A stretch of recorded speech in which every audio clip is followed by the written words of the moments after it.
অত্যন্ত চাঞ্চল্যকর এবং নৃশংস একটি হত্যাকাণ্ড সম্পর্কে আপনারা ইতিমধ্যে অবগত আছেন যে জাতীয় নির্বাচনের কিছুদিন পূর্বে গত 17ই নভেম্বর 2025 রাজধানীর পল্লবীতে সেকশন সি ব্লকে আপনার একটি হার্ডওয়্যারের দোকানে, বিক্রমপুর হার্ডওয়্যারের দোকানে পল্লবী থানা যুবদলের সদস্য সচিব গোলাম কিবরিয়াকে হেলমেট বাহিনী অত্যন্ত নৃশংসভাবে দোকানের মধ্যে ঢুকে তারা গুলি করে তার মৃত্যু নিশ্চিত করে। তিনজন শুটার আমরা সিসি ক্যামেরা ফুটেজে দেখতে পাই, তিনজন শুটার একে একে তাকে গুলি করে তারা পরবর্তীতে পালিয়ে যায় এবং তার মধ্যে একজন শুটার পরবর্তীতে জনগণ কর্তৃক ধৃত হয় এবং দুজন শুটার ওর পর থেকে কিলিং মিশনে অংশগ্রহণকারী দুজন শুটার তারা এই ঘটনার পর থেকে পলাতক ছিল।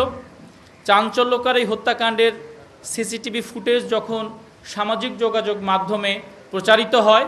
তখন দেশব্যাপী ব্যাপক সমালোচনা এবং একই সঙ্গে একটি চাঞ্চল্য এবং আতঙ্ক তৈরি হয় যে দিনে দুপুরে এরকম একটি রাজনৈতিক ব্যক্তিত্ব, এক ধরনের বড় ধরনের নেতাকে সন্ত্রাসীরা ওপেনে দিনে দুপুরে গুলি করে তাকে হত্যা নিশ্চিত করে। এরই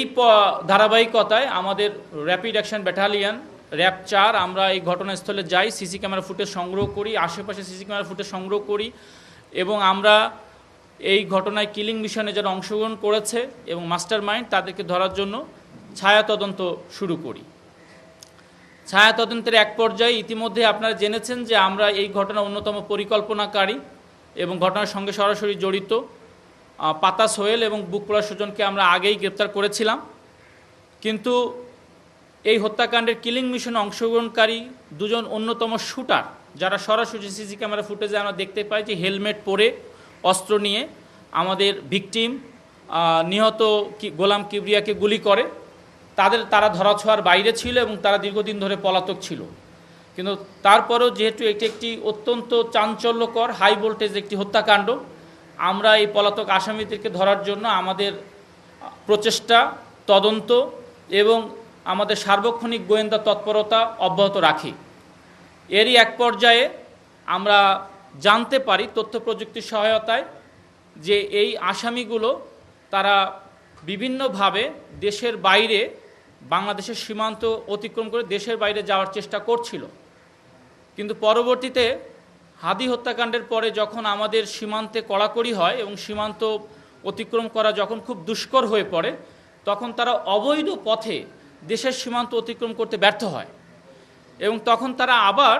নির্বাচন পরবর্তী সময়ে এই যে একটু স্থিরতা আছে তখন তারা আবার ঢাকায় ফিরে আসে এবং তারা বৈধ পথে তারা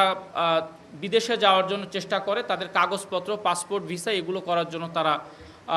চেষ্টা শুরু করে। তাৎক্ষণিক এই গোপন তথ্য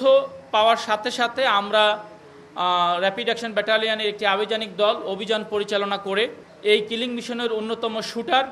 লোপন ওরফে রোকন তাকে আমরা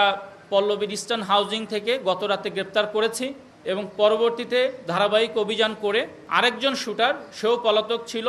মাত্র কয়েকদিন হয়েছে সে ঢাকায় আবার এসেছে তার কাগজপত্র ঠিক করার জন্য, কাল্লু ওরফে জাহাঙ্গীর, তাকেও আমরা উত্তরার দিয়াবাড়ি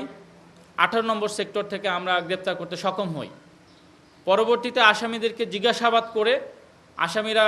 সিসি ক্যামেরা ফুটেজ তাদেরকে দেখালে আসামিরা নিজেদেরকে শনাক্ত করে এবং জিজ্ঞাসাবাদে এই হত্যাকাণ্ডে সরাসরি অংশগ্রহণ করার কথা স্বীকার করে। পরবর্তীতে আসামিদেরকে আমরা যখন হত্যাকাণ্ডে ব্যবহৃত অস্ত্র সম্পর্কে জিজ্ঞাসাবাদ করি, জিজ্ঞাসাবাদের এক পর্যায়ে আসামি লোপন সে জানায় যে তার অস্ত্রটি তার কাছে আছে। পরবর্তীতে আমরা লোপনের দেওয়া তথ্য মতে লোপনের বাসা থেকে এই হত্যাকাণ্ডে ব্যবহৃত একটি অত্যাধুনিক বিদেশি রিভলভার এবং 3 রাউন্ড তাজা গুলি উদ্ধার করি।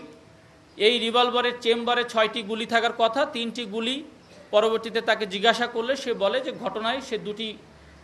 2 রাউন্ড ফায়ার করেছিল আমাদের গোলাম কিবরিয়াকে ভিকটিম এবং 1 রাউন্ড গুলি সে পরবর্তীতে ওখান থেকে বের হয়ে জনগণকে নিবৃত্ত করার জন্য, যখন জনগণ আশেপাশের লোকজনকে সরিয়ে দেওয়ার জন্য সে 1 রাউন্ড ফাঁকা গুলি করে। এই 3 রাউন্ড গুলি সে ওখানে খরচ করে আর বাকি 3 রাউন্ড আমরা তার অস্ত্রটির মধ্যে চেম্বারের মধ্যেই পাই। আসামিদেরকে জিজ্ঞাসাবাদে আরও চাঞ্চল্যকর কিছু তথ্য পাওয়া গেছে, যেটি আমরা পরবর্তীতে এই মামলাটি বর্তমানে ডিএমপি ডিবি তদন্ত করছে, তাদেরকে আমরা হস্তান্তর করব। আসামিদের নামে বাংলাদেশের বিভিন্ন থানায় অনেক মামলা রয়েছে, বিশেষ করে হত্যা, চাঁদাবাজি এবং মাদকের মামলা পাওয়া যায়। আসামিদেরকে পরবর্তী আইনগত ব্যবস্থা নেওয়ার জন্য আমরা যথাযথ কর্তৃপক্ষের কাছে অচিরে হস্তান্তর করব।